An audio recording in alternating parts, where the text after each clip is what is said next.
This video is sponsored by Squarespace.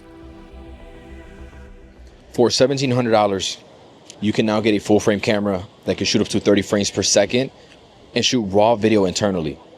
I was able to get hands-on with the Nikon Z5II for maybe about 8 hours or so. So here are my very first impressions. Full disclosure, Nikon does not get to see this video, nor do I get paid to make it. The only money I'm making here is through Squarespace. I didn't even get this camera as a loaner, for God's sakes. Okay, so essentially, the Nikon Z5II is 80, maybe 90% the same camera as the Nikon ZF. And the guts are almost identical. So you have the same 24.5 BSI sensor. This is the same sensor that's in the ZF, and correct me if I'm wrong, the same sensor that's in the Z6II. It's got the same X-Speed 7 processor. And even though that this sensor, it's about 5 years old now, sensor technology has only really improved when we're talking about their readout speeds. Now, the last time that I shot with the Z6II was when we were wearing all those things on our face, and the images that I got out of the camera were incredible. Now, I couldn't open the raw files out of the Z5II, but even looking at the JPEGs, you're getting extremely high image quality coming out of this camera. Got the same autofocus system of the Z8, Z9. You're gonna get that 9 subject, the subject detection up to 9 different 9 subject detection. There's people around, so I'm starting to get a little bit of camera shy. But 9 subjects. Okay, let's try this again, shall we? So the autofocus in the Z5II is the exact same one that's in the Z8 and Z9, except it's a different sensor, so it's not going to perform exactly the same as the flagships, and it doesn't.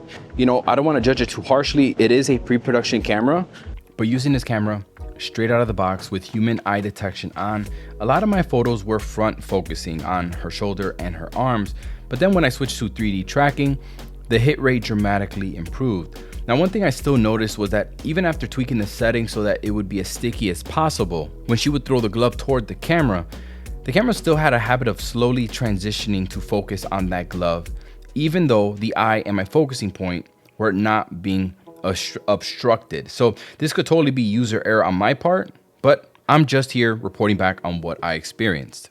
And like you see here, this is when I had 3D tracking enabled. The hit rate was much more consistent and much more accurate throughout the photo shoot.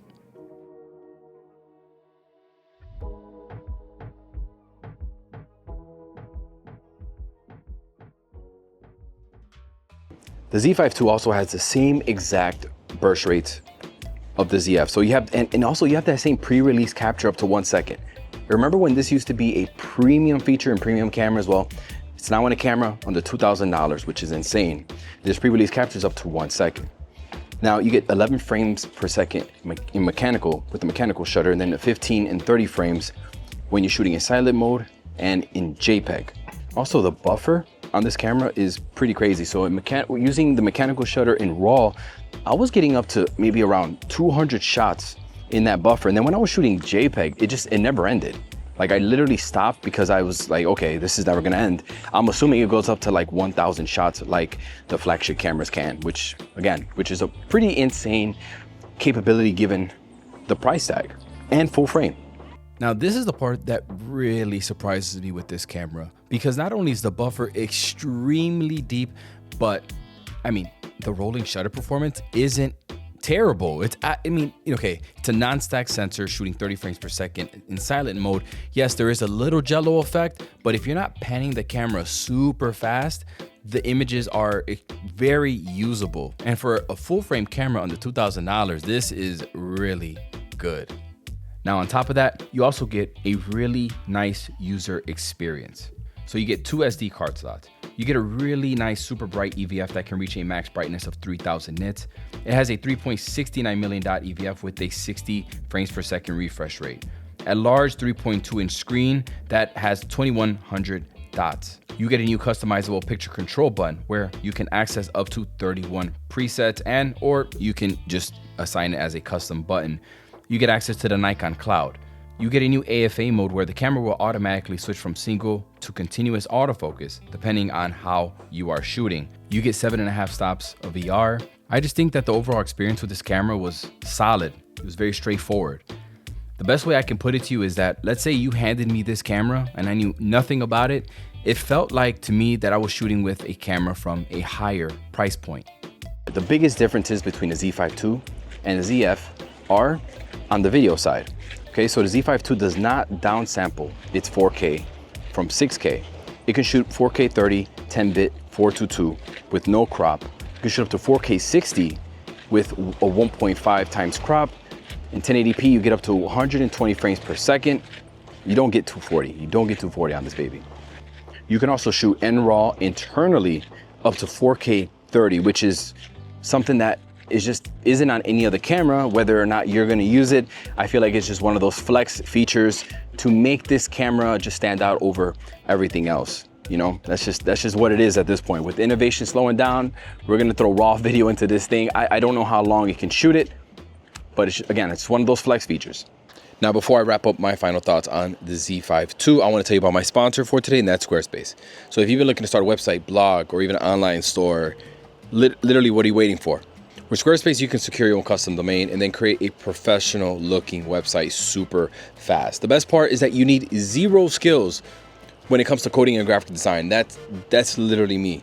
Now, I'm currently designing my landing page for my off-camera flash course, and one of the coolest and newest features right now is Design Intelligence, which is going to help you design your site that's unique to you using AI technology. Follow that with the SEO feature that Squarespace offers. You're going to have a really easily searchable, high-performing website. And if you have a side hustle, like I do, you can start an online store like I did and make some passive income while you sleep. All right, so don't forget, if you use the coupon code Manny, you'll get 10% off your first purchase. Link is in the description. Now, to wrap up my experience with the Z5II, which was very, very, very short-lived, there is just very little to complain about. You know, there's always been some kind of gatekeeping going on when involving a full-frame camera that's under the $2,000 price range, you know, whether it doesn't have 2 card slots, whether it doesn't have 4K 60, you know, the overall speed of the camera is crippled, the ergonomics.